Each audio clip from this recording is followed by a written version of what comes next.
Hi, this is Barry J. McDonald here, and I'd like to welcome you to today's blog post over at Writecom.com. And today we had a look at going where there was no competition. This was something I picked up from listening to a Dan Kennedy podcast, and it made so much sense to me. And I remember years ago when me and my wife and my father-in-law, who was getting on a bit in age, we went to Tunisia.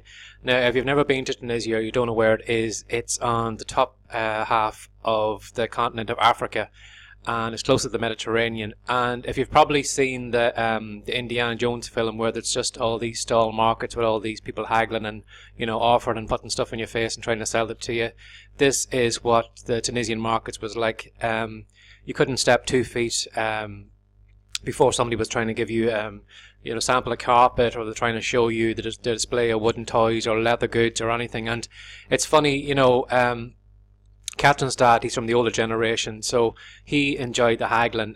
Sometimes he actually was buying stuff he didn't really need, but he was just getting caught up in the haggling. They would come up with one price and then he would haggle them down, and then what he would do then is he would go from that stall and he'd go to the neighbouring one who was usually selling the same stuff as the other one was, and he would kind of say to him, well, he's offering me at this price, what can you do for me for this price?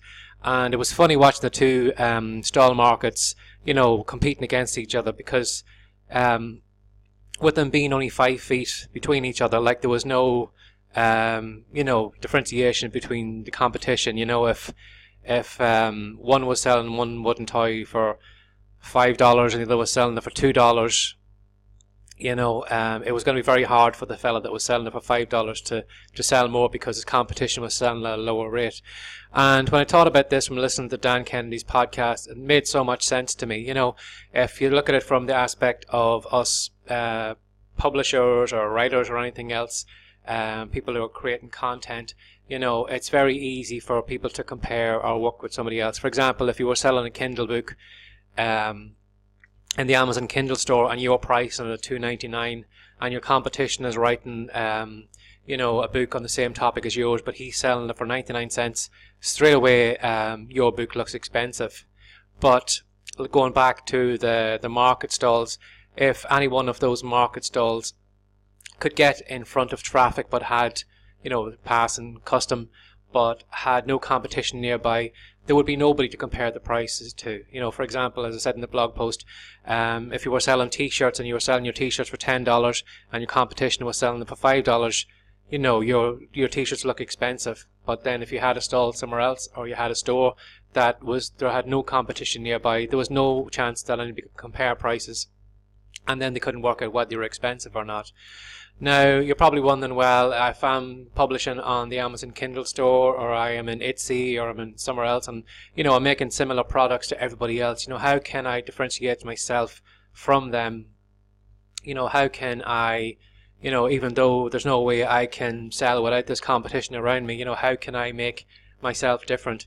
And basically what I would recommend is being you and putting some of your personality into it.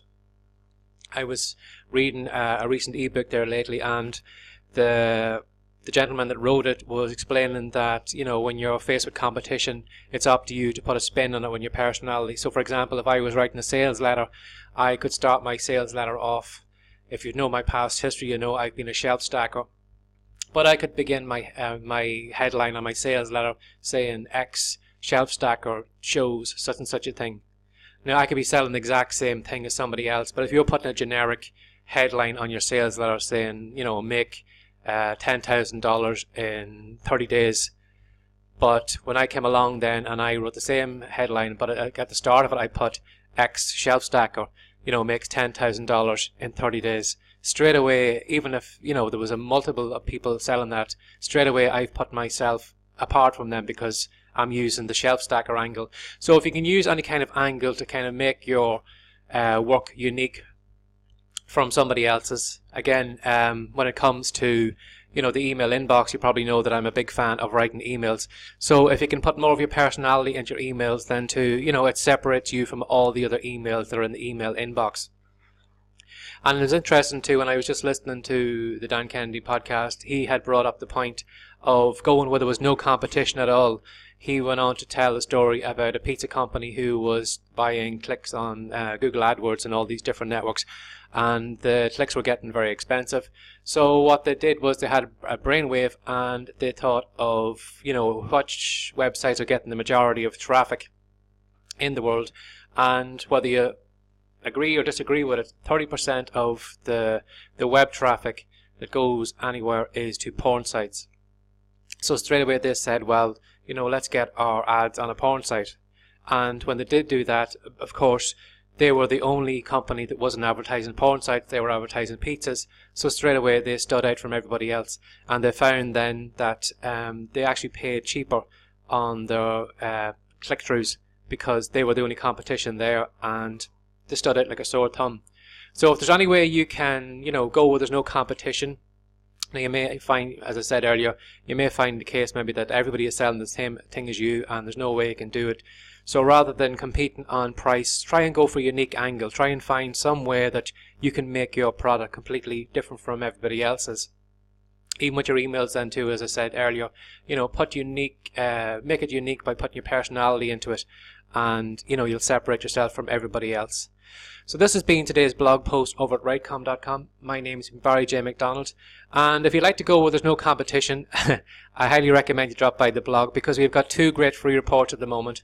One of them is how to sell more books, and another one is 10 ways to make money from writing. So if you'd like to find out more about me, you'd like to read more about my content, again, drop by Writecom and we'll be very glad to see you over there. Take care. Bye-bye.